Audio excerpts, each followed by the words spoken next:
बुद्ध के जीवन की यह कहानी आपको ज़रूर समझनी चाहिए। अगर आपका उत्तर इन दो प्रश्नों के लिए हाँ है। पहला प्रश्न, क्या न चाहते हुए भी आपके मन में सामने वाले व्यक्ति के लिए अश्लील विचार पैदा होते हैं? अब सामने वाला व्यक्ति स्त्री हो सकती है या पुरुष हो सकता है। दूसरा प्रश्न, क्या आप जानना चाहते हैं कि अपने भीतर कैसे उतरें? क्योंकि अगर आप अपने भीतर उतर गए तो पहले प्रश्न वाली समस्या बहुत छोटी है।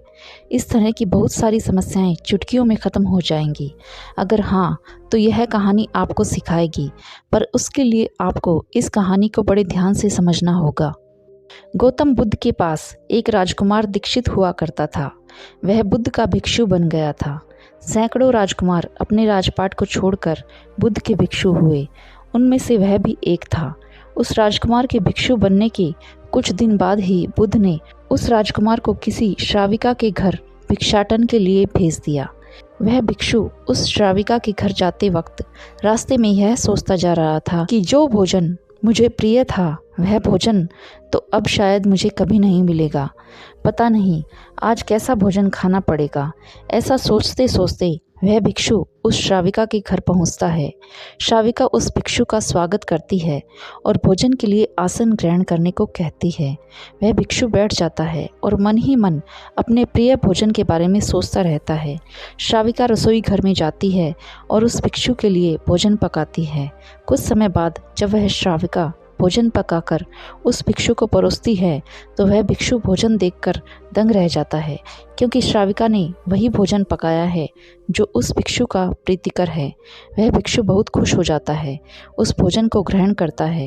भोजन करने के बाद वह भिक्षु मन ही मन यह सोचकर निराश होता है कि प्रतिदिन भोजन करने के बाद मुझे कुछ समय विश्राम करने की भी आदत है, पर आज तो धूप में चलना पड़ेगा, वापस जाना पड़ेगा। इतने में ही वह श्राविका उस भिक्षु से कुछ समय विश्राम करने का आग्रह करती है। भिक्षु उस श्राविका की बात सुन हैरान होता है, क्योंकि भिक्षु विश्राम के विषय में ही सोच रहा था और उस श्राविका ने विश्राम के लिए ही कह दिया। फिर वह भिक्षु सोचता है, संयोग होगा, इतना क्या सोचना। वह भिक्षु लेट कर विश्राम करने लगता है। लेटे लेटे वह भिक्षु मन ही मन सोचता है कि जब मैं राजकुमार था तो महलों में रहा करता था। अब ना अपना घर है, ना धन है, ना परिवार है, यहाँ तक कि मेरे सर पर इस छत का साया भी केवल कुछ देर के लिए ही है। इतने में ही श्राविका आती है और कहती है, भंते, ऐसा क्यों सोचते हो कि घर नहीं है, परिवार नहीं है, धन नहीं है, यहाँ तक कि इस छत का साया भी कुछ देर तक ही रहेगा। तुम जितनी देर चाहो यहाँ रह सकते हो। उस श्राविका के द्वारा इतना सुनते ही वह भिक्षु उठकर खड़ा हो जाता है, क्योंकि अब तो संयोग मानना कठिन था। अब तो बात साफ थी। वह भिक्षु उठकर श्राविका से कहता है, मैं बहुत हैरान हूँ, क्या आप मेरे मन के विचारों को पढ़ सकती हो? वह श्राविका उस भिक्षु से कहती है, हाँ निश्चित ही। सबसे पहले मैंने अपने खुद के विचारों को देखना शुरू किया। यह विचार अनगिनत थे, पर मैंने अपना पूरा ध्यान इन विचारों पर केंद्रित किया और यह विचार धीरे धीरे कम होते चले गए, क्योंकि मैं न तो किसी विचार के पक्ष में होती थी और ना ही विपक्ष में, इसलिए मैं इन्हें देख पा रही थी। और यही कारण है कि इन विचारों की संख्या कम होती चली गई। और फिर एक समय ऐसा आ गया कि विचार बिल्कुल विलीन हो गए, सब कुछ एकदम स्थिर हो गया। तब से मेरे भीतर व्यर्थ विचार चलते ही नहीं, इसलिए दूसरों के विचार पढ़ लेती हूँ।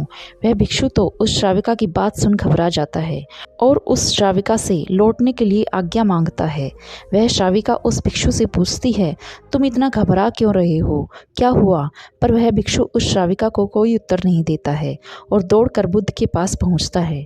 बुद्ध के पास पहुँचकर बुद्ध से कहता है, क्षमा कीजिए बुद्ध, पर अब मैं वहाँ भिक्षाटन के लिए दोबारा नहीं जाऊँगा। बुद्ध उस भिक्षु से पूछते हैं, क्या हुआ, कोई गलती हो गई क्या? उस श्राविका से कोई भूल हो गई क्या? वह भिक्षु बुद्ध से कहता है, नहीं, कोई गलती नहीं हुई, बल्कि वहाँ तो मेरा बहुत आदर सम्मान हुआ।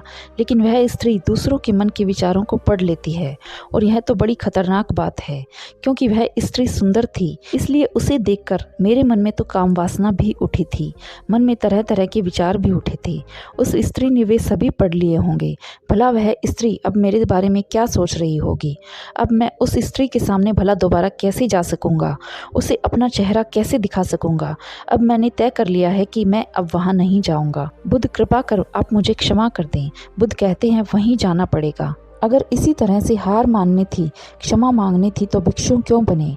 बुद्ध कहते हैं अब तो रोज़ तुम्हें भिक्षाटन के लिए वहीं जाना होगा। जब तक मैं तुम्हें न रोकूं तब तक तुम नहीं रुकोगी। यही तुम्हारी साधना है।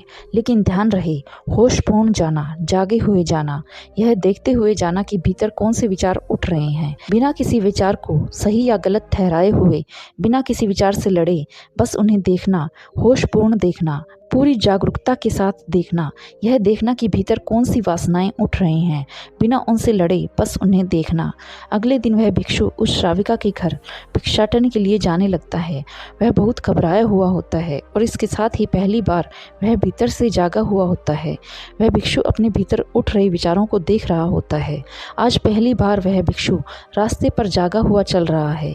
रास्ते में आने वाला हर एक पेड़ पौधा, हर एक कंकड़ पत्थर उसकी नज़रों से गुजर रहे होते हैं। जैसे जैसे उस श्राविका का घर करीब आ रहा था, उस भिक्षु का होश भी बढ़ रहा था। भीतर जैसे कोई दिया जलने लगा हो, सब कुछ साफ साफ दिखाई देने लगा था।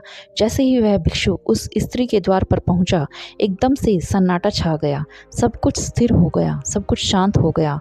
मन में कोई विचार न था, कोई वासना न थी। होशपूर्ण रूप से सब जागृत हो गया था। वह स्त्री आती है, दरवाज़ा खोलती है, उस भिक्षु का स्वागत करती है। भिक्षु भीतर जाता है, भोजन करने के लिए बैठता है, भोजन करता है, कुछ समय विश्राम भी करता है और फिर लौट जाता है। पिछली बार निराश, हताश और दुखी लौटा था, इस बार नाचता हुआ आता है। आकर बुद्ध के चरणों में गिर पड़ता है और कहता है, एक अद्भुत घटना घटी बुद्ध, जीवन रूपांतरित हो गया। अब बुद्ध मुस्कराते हैं और कहते हैं, इसीलिए वहाँ भेजा था, अब वहाँ जाने की कोई ज़रूरत नहीं है। अब तुम्हारा विवेक जाग चुका है। आंख बंद करने से स्थिति नहीं बदलती, आंख खोलकर स्थिति को देखने से स्थिति बदलती है। तो दोस्तों, कहानी भले ही छोटी थी, लेकिन यह कहानी हम सभी के जीवन की वास्तविकता को दर्शाती है कि कैसे हम सब संसारी मायाजाल में जकड़े हुए हैं और खुद से ही अनजान हैं जीवन की वास्तविकता से। अगर हम भी उस भिक्षु की तरह जीवन के हर क्षण को जागरूक होकर देखने लग जाएं, तो निश्चित ही हम सभी का जीवन भी उस भिक्षु की तरह ही एक सही मार्ग की ओर बढ़ने लगेगा, जिस मार्ग को देख पाने के लिए व्यक्ति में एक अलग तरह की दूरदर्शिता होनी आवश्यक है, जो आती है केवल और केवल ध्यान से, जागरण से। धन्यवाद।